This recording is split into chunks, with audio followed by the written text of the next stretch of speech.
One question we get asked every single year by both newer players and veteran players alike is, what should I bring to a Milsim event? What's going on, boomers and doomers? Isaias here, and on today's episode, we're going to be going over what you should be bringing to a Milsim event and what I personally like to run anytime I go to an event myself. For those of you who are wondering what is a Milsim event, Milsim itself stands for military simulation, and the types of events are meant to simulate a military operation, usually several day events, and will require a use of a laundry list of different materials, supplies, and equipment intended for you to survive the event. The biggest question you guys probably have on your mind is, what airsoft platform should I bring to a Milsim event? Well, there's actually quite a lot of different things to take into consideration. A lot of Milsim events will have very specific factions which you can join, and those said factions will have requirements as to what platforms you're allowed to run. For example, some factions might restrict you to only M4 or M4 variant based platforms only, and then other factions might restrict you to solely AKs. You know, it really all depends. But there are two main things to keep in mind, two big criteria to keep in mind when selecting your very specific model. That's going to be reliability and aesthetics. Reliability being the most important. Obviously, every time you pull the trigger, you want the airsoft model to fire. You don't want to have something that's going to give you so-so performance or not be there when you need it. And even when it does break down, you don't realistically have any time or the resources to be able to make major repairs on the airsoft game. It's just not realistically possible. And number two is going to be aesthetics. Now, you are doing a Milsim, a military simulation event. You want to be able to add to that immersive factor by bringing a platform that is more or less going to be something that you would see on an actual battlefield. Keeping the criteria previously mentioned in mind, I decided to roll with the Mayo Gang MGC4 for the last Milsim event that I attended. Now, because I went as the NATO faction, there were restrictions on what platform I could bring, basically down to M4s or other M4 variations and NATO-based platforms. Now, the Mayo Gang MGC4 is 100% an M4, it's a bona fide M4, so there was no issues there.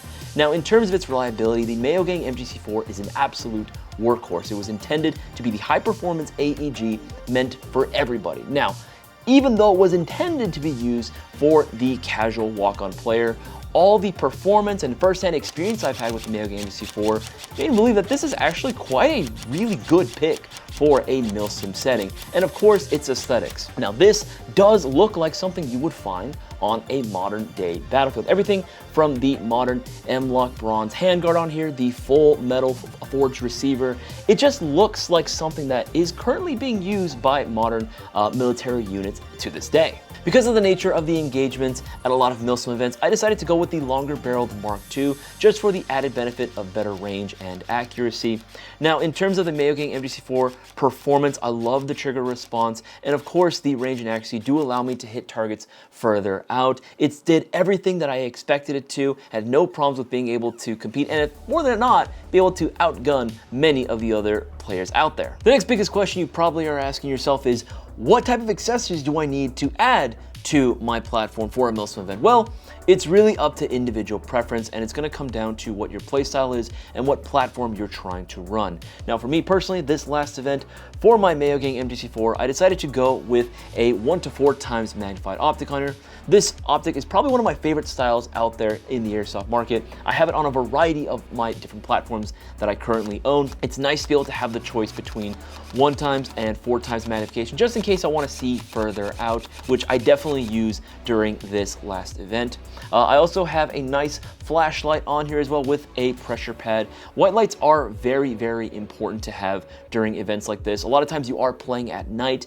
Sometimes you can't even see where it is you're going, maybe like 6 feet in front of you. So it does help to have a light of some sort, both for navigation and also possibly to blind temporarily your opponents. I also decided to run a sling. The cool thing about Milsim events, or not cool depending on your perspective, is that things can happen at any point and any time. It's important to be able to have your platform on you so that you're ready to go when things start popping off. And that's pretty much about it. I kept it pretty simple during this last event. I chose not to run a laser box during this last event. However, if you do plan on running night vision of some kind, it is recommended to run some type of PEC box or laser unit, as it does help paint targets a lot better. While many people might be asking what airsoft models to bring to a Milsim event, not many people are asking how many you should bring to an airsoft Milsim event. And the answer is actually going to be 2. Now, the reason why I say 2 specifically is, what if the very first model you bring does break down? It's very unfortunate when that happens. If you don't have any form of replacement,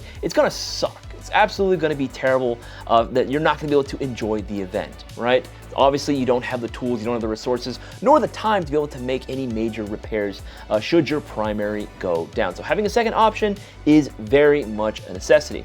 Now, the other reason that you should bring 2 airsoft primaries, and this actually gets quite overlooked, is actually going to be just having loadout options. Now, it's nice to be able to choose between 2 different models depending on what your mood is. And while it does increase your overall weight of your ruck and your entire combat load, it is nice to be able to have the choice to swap out as you see fit. Maybe one day you want to run something a little bit longer like the Mayogang MDC4 Mark II, but the next day when you're out on patrol, you want to run something a little bit shorter. You know, running a traditional Mark 18 such as this is going to be an absolute option, killer option for you as well. And it is nice, and it does increase the overall enjoyment of the event to have that option to switch between the 2. Now, other than the articles that are on your individual person, the next most important thing to bring to a Milsim event has got to be your rucksack. Now, it is imperative that you get a very high quality and quite spacious rucksack for your needs, because this is going to be where you are carrying all the supplies needed to withstand the entire event. Your food, your water, change of clothes, everything and anything that you can think of that's not going to be on your immediate person is going to be on here. So if you don't have something that's going to be up to snuff in terms of quality, you're going to have a bad time. Speaking from personal experience, the first couple of Milsim events that I tried attending, I tried coasting with a very cheap, low quality backpack, thinking that it would be able to suffice. And unfortunately, that was not the case. The straps started failing on me, the buckle started breaking very quickly, might I add, and I was just having an absolutely terrible time.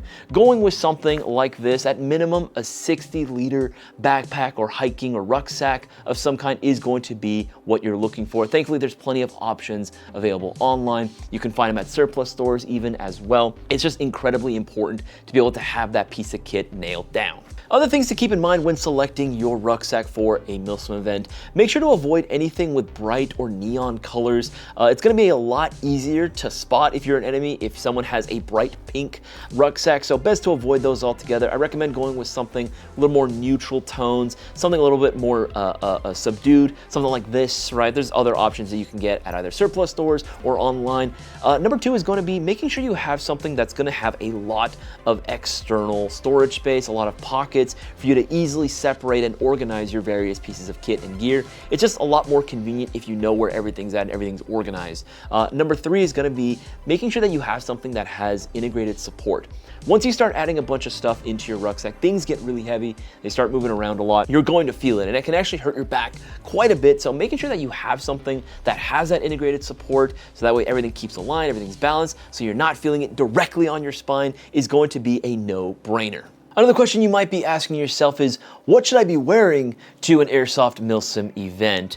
In terms of clothing, it's really going to be dependent on the event that you're going to. Some events do require specific factions to be wearing certain types of camouflage or clothing, but if you're on the fence more so about whether you should be rocking a chest rig or a plate carrier, it's really going to be up to the user and your preferences. There are pros and cons with going with either system. Now, for me, personally, for my needs, I like rocking with a chest rig. I like to keep it as simple and as minimal as possible. Chest rigs are going to be a lot more breathable, and I'm kind of a sweaty guy, so it definitely works out in my favor. Having something like this similar setup is going to be ideal for me, where I'm able to carry a good amount of magazines, both for my primary and my secondary. I have pouches for any sort of tools and other various pieces of equipment that I might need, such as a radio.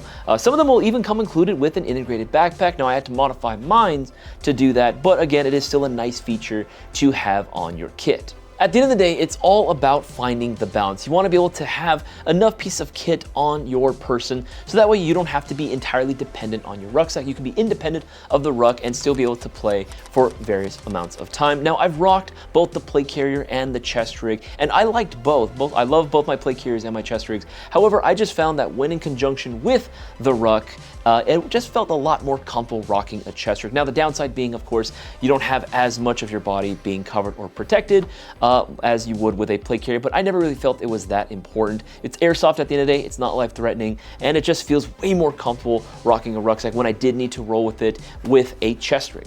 The next piece of kit that's going to be equally as important as your primary is going to be your eye protection. Now, having some form of PPE such as this full seal anti-eye protection is going to be a requirement, not just for Milsim events, but Airsoft in general. You never want to play Airsoft without having some form of full seal eye protection such as this. I usually bring more than one pair just in case someone forgets theirs, or I usually will bring a tinted lens as well, just in case I want to play in the daylight and I want to block the sun out, just make it a little more comfortable for my eyes. The next piece of kit that's going to be basically a requirement is going to be ear protection. Now, I don't mean protection solely to protect the exterior of your ears, which is still nice, more so to protect your hearing. A lot of Milsim events will implement blank fire and other sound devices such as grenades, and they can be very, very loud, and tinnitus is no fun, so having a set of comms like this or some form of hearing protection is going to be an absolute godsend.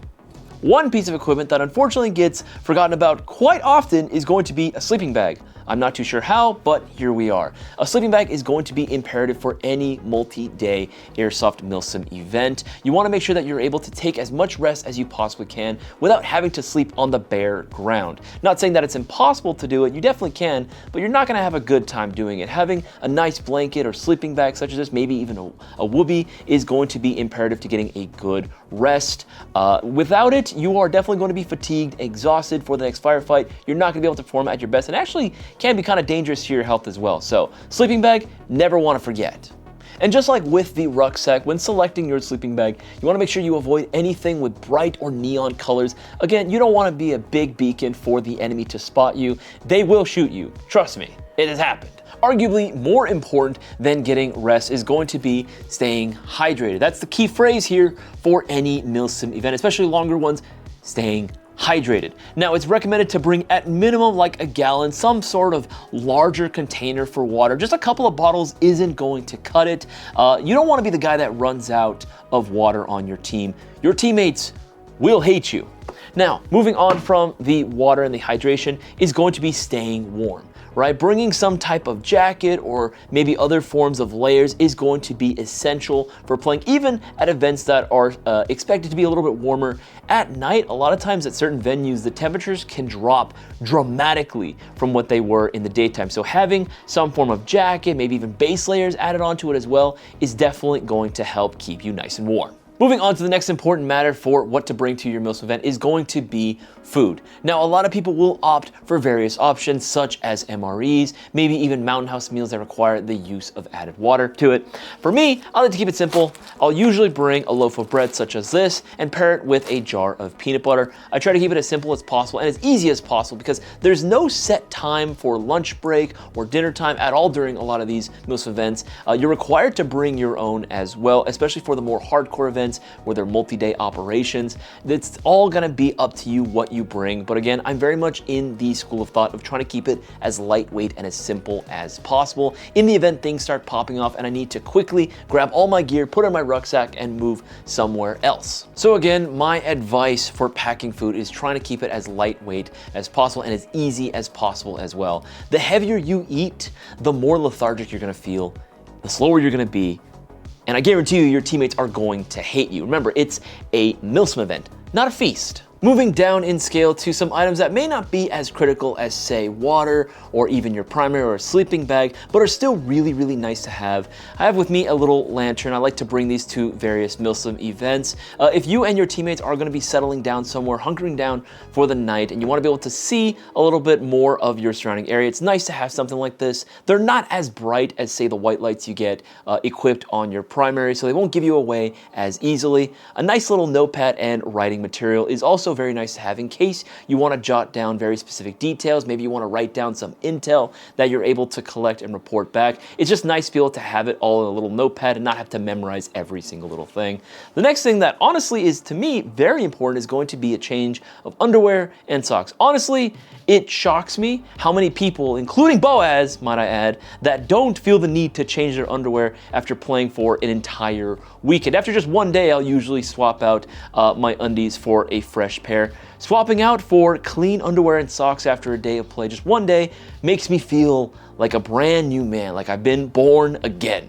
Moving down even further down the list of items you want to bring to your Milsim Airsoft event, make sure to pack green gas. In case you are going to be running anything that is powered by green gas, such as a gas blowback pistol or sidearm of some kind, it's always going to be recommended, as this will be your primary fuel source. I will actually bring anywhere from 1 to 3 cans per event that I go to. Now, even if you don't have anything on your kit that is going to be powered off of green gas, it is going to be recommended to bring one, as there's always going to be that one guy that never brings enough green gas to last the entire event. He always runs out, so you bring this to him, he will forever be in your debt. Now, the next thing that you're going to want to make sure that you bring is going to be a speed loader. At the end of the day, even though this is a Milsim event, it's still Airsoft. You got to make sure that you bring a speed loader. How else are you going to load your mid caps this quickly, right? It's always going to be imperative that you have this on your kit and on your person anytime you need it.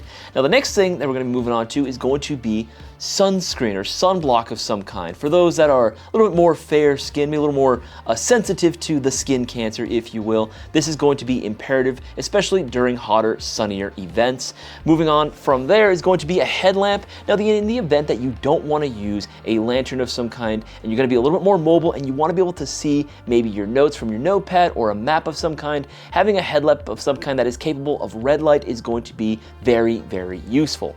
Anti-fog is also going to be a thing that is not really talked about too much. There's various options that exist out there on the interwebs. This is the set that I usually like to go with, just something to ensure that I'm not fogging, as again, I am a pretty sweaty guy. My body does run quite hot, so having something like this is going to be imperative for my kit. And then lastly is going to be your batteries. Now, a lot of modern airsoft guns do come pre-installed with a lot of MOSFETs and ETUs, so even if you're not actively shooting your airsoft model, they will still be draining the battery that you equipped with it. So make sure to just have extras on hand. And again, there's always that one guy that's always either running out of BBs, running out of green gas, or never remembers to bring an extra battery. So bringing a few extras is going to be an absolute lifesaver for you and your teammates. Now, what I'm presenting right now is actually going to be just the bare minimum for what I would recommend for an Airsoft Milsim event, regardless of the venue, regardless of the time of year. All of these are pieces of equipment that I would recommend that you bring. Now, it is going to change depending on the venue that I'm going to be playing at, the season, and even what type of platforms or kit I'm going to be running. I can always add more pieces of equipment to my current setup, but this is just the bare minimum, and this is what I would recommend everyone bring to their next Milsim event. One final piece of advice I'm going to leave to all viewers watching this right now: keep this little adage in mind. What could possibly go wrong? This has been the one saying that I've always remembered and has helped me pack for every single Milsim event that I've ever been to. While it might seem a bit redundant to carry extras of batteries, green gas cans, and various other pieces of kit, it's done for a reason. In the worst case scenario, should your equipment fail, you don't want to be left without any pieces of kit needed to run and participate in the event and ruin your entire experience. Always best to be prepared. Make sure that you're prepared for the worst so that no matter what happens, you'll be able to enjoy your Airsoft Milsim event. Thank you guys so much for checking out this video on what to bring to your next Milsim event. I've been playing Airsoft events, Milsim events for quite a long time now, so I've tried to make a very comprehensive and basic list that anyone and everyone could understand as far as what to bring, what not to bring. I've been playing so many years at this point, I've garnered a bit of knowledge as far as what you should and shouldn't be doing at these types of events. But let me know in the comment section what you guys think. Is there anything that you think that I might have glossed over, things that you would change, or what are some things that you like to bring that maybe no one else is talking about? Either way, make sure to go ahead and leave your comments down there. Make sure to leave a like on this video. Make sure that you're subscribed and you hit that bell icon so you're notified every time we drop new content on the channel. If you want to support the channel directly, make sure that you get all your Airsoft goodies from airsoftgi.com. My name is Isaias. Take it easy, guys.